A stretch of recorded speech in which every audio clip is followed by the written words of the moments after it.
Civil servant ആക്കണം എന്നുള്ള ഒരു തീരുമാനം എൻ്റെ തീരുമാനം തന്നെയായിരുന്നു. ആ കാലഘട്ടത്തിൽ ഡോക്ടറും എഞ്ചിനീയറും ആക്കണമെന്ന് വളരെ ശക്തമായിട്ടുള്ള ഒരു ആഗ്രഹം, സ്വപ്നം എല്ലാ മാതാപിതാക്കന്മാർക്ക് ഉണ്ട്. ഞങ്ങളെ സംബന്ധിച്ചിടത്തോളം സിവിൽ സർവീസ്, IAS, IPS എന്താണെന്ന് അറിവ് പോലെ ഇല്ലായിരുന്നു.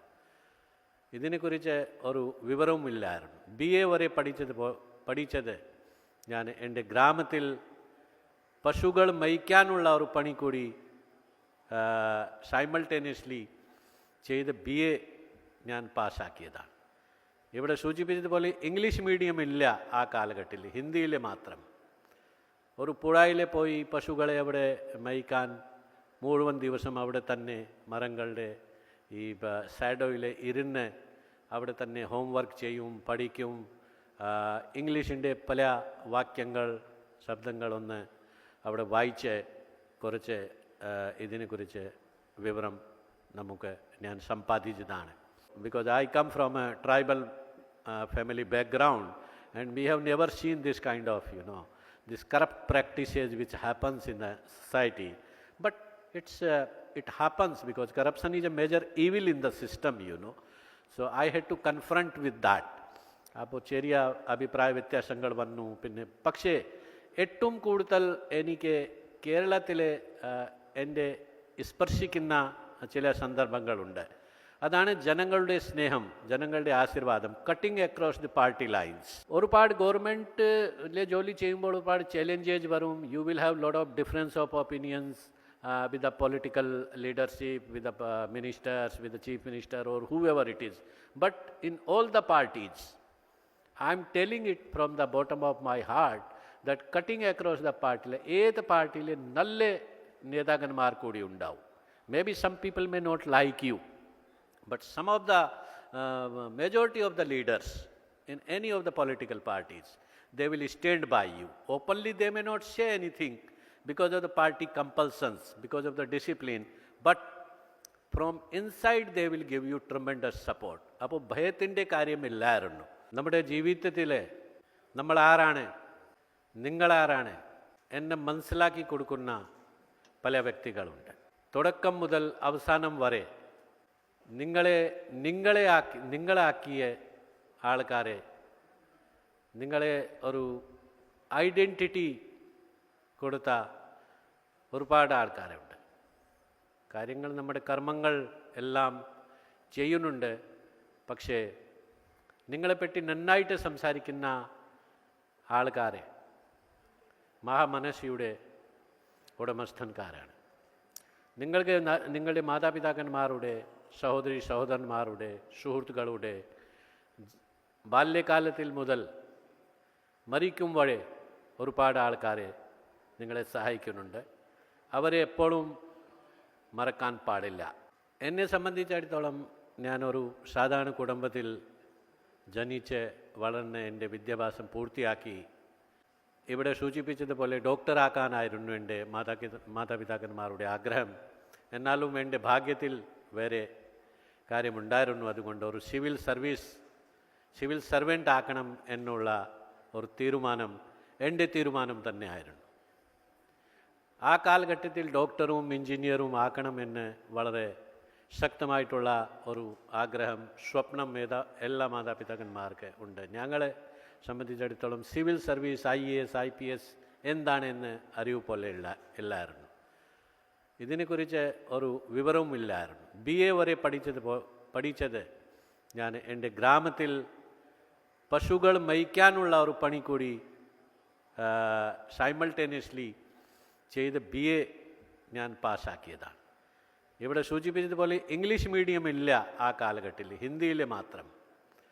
ഒരു പുഴയിലെ പോയി പശുക്കളെ അവിടെ മേയ്ക്കാൻ മുഴുവൻ ദിവസം അവിടെ തന്നെ മരങ്ങളുടെ ഈ ഷാഡോയിൽ ഇരുന്ന് അവിടെ തന്നെ ഹോംവർക്ക് ചെയ്യും, പഠിക്കും.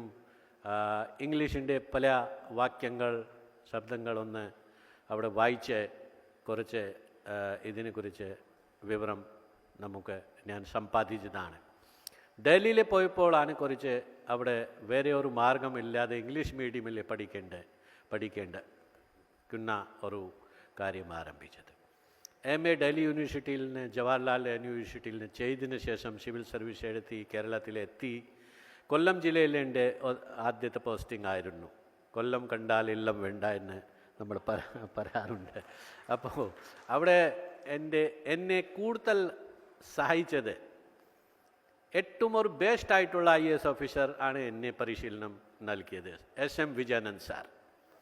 അദ്ദേഹമാണ് എൻ്റെ ഈ വ്യക്തിത്വം പേഴ്സണാലിറ്റി ഡെവലപ്മെൻറ്റും എന്നെ കേരളീയർ ആയിട്ട് ഒരു മലയാളിയായിട്ട് അദ്ദേഹമാണ് എൻ്റെ മനസ്സിൽ മുഴുവൻ ഈ സാംസ്കാരികമായിട്ടുള്ള എല്ലാ ഈ ഗുണങ്ങളും എല്ലാ ക്വാളിറ്റീസ് എല്ലാ ഇൻസ്പിറേഷൻ അദ്ദേഹമാണ് കൊടുത്തത്, SM വിജയാനന്ദ് സാർ.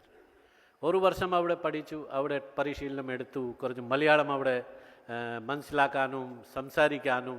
തുടക്കത്തിൽ ഒരുപാട് പിശകുകൾ ഒരുപാട് തെറ്റുകൾ സംഭവിക്കും, ആൾക്കാരെ നന്നായിട്ട് പരിഹസിക്കും. ഞാൻ എന്തൊക്കെ വാക്യങ്ങൾ പറയുമ്പോൾ എന്തെങ്കിലും ഒരു മറ്റു രീതിയിൽ ഒരു വാക്യം, കാരണം ഇതിൻ്റെ ഉച്ചാരണം പ്രൊനൗൺസിയേഷൻ കുറച്ച് തെറ്റായിരിക്കും. പക്ഷേ ഐ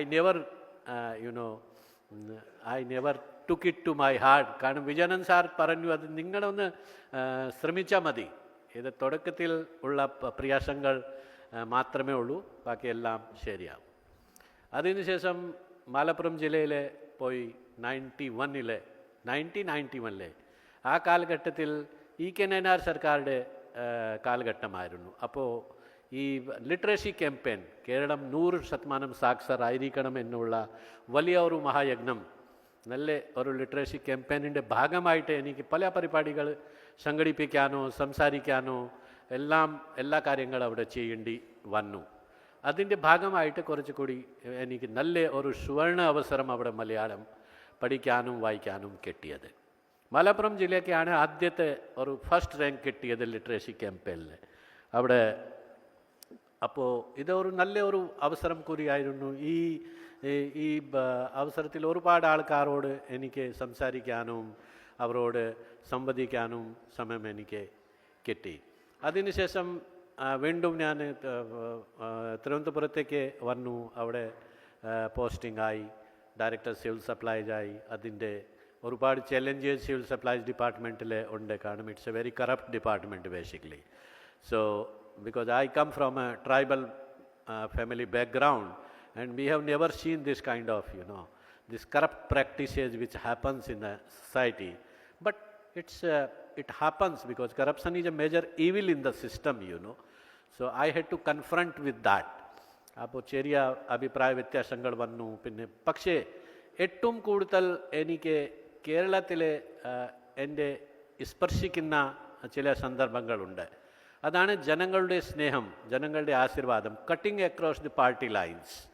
ഏത് പാർട്ടീൻ്റെ ആൾക്കാരായാലും, സാംസ്കാരിക നായകന്മാരായാലും, സാമൂഹ്യ പ്രവർത്തകരായാലും, ഈ പത്രപ്രവർത്തകരായാലും നല്ല സപ്പോർട്ട്, നല്ല ഒരു സോളിഡാരിറ്റി എനിക്ക് കിട്ടിയത് അവിടെ കേരളത്തിൽ. അതൊരു അഭിമാനിക്കുന്ന ഒരു കാര്യം തന്നെയാണ്. കാരണം ഏത് മറ്റൊരു സംസ്ഥാനത്തിൽ പോയി അവിടെ ജോലി ചെയ്താണെങ്കിൽ, in case I was in other state, I would not have got this kind of support and inspiration and protection which I got in Kerala. അപ്പോൾ ഞാനൊരു ഭാഗ്യവാനായിട്ടാണ് എനിക്ക് കണക്കാക്കുന്നത്. അതാണ് കേരളീയരുടെ മഹാമനസ്സിൻ്റെ ഒരു എനിക്ക് ഏറ്റവും കൂടുതൽ സ്വാധീനിച്ചത്. ഒരുപാട് ഗവൺമെൻറ്റിലെ ജോലി ചെയ്യുമ്പോൾ ഒരുപാട് ചലഞ്ചേജ് വരും. You will have lot of difference of opinions with the political leadership, with the ministers, with the chief minister or whoever it is. But in all the parties, I am telling it from the bottom of my heart that cutting across the party, ഏത് പാർട്ടിയിലെ നല്ല നേതാക്കന്മാർ കൂടി ഉണ്ടാവും. Maybe some people may not like you, but some of the majority of the leaders in any of the political parties, they will stand by you. Openly they may not say anything because of the party compulsions, because of the discipline, but from inside they will give you tremendous support. അപ്പോൾ ഭയത്തിൻ്റെ കാര്യമില്ലായിരുന്നു. കാരണം എനിക്ക് ഉള്ളിൽ നിന്ന് ഒരുപാട് support അവിടെ കിട്ടിയതാണ്. അപ്പോൾ കേരളത്തിൻ്റെ ഈ പ്രത്യേകത മറ്റൊരു സംസ്ഥാനത്തിൽ കിട്ടില്ല. Particularly the literacy level, the high level of awareness, ഈ സാക്ഷരായിട്ടുള്ള പ്രഗത്ഭനായിട്ടുള്ള നല്ല അവിടെ ആൾക്കാരെ ഉള്ളത് കൊണ്ട് ഏതൊരു ഉദ്യോഗസ്ഥൻ നന്നായിട്ട് ജോലി ചെയ്താൽ, ഒണസ്റ്റ്ലി അവിടെ കാര്യങ്ങൾ ചെയ്താൽ തീർച്ചയായിട്ടും കേരളത്തിൽ സപ്പോർട്ട് കിട്ടും.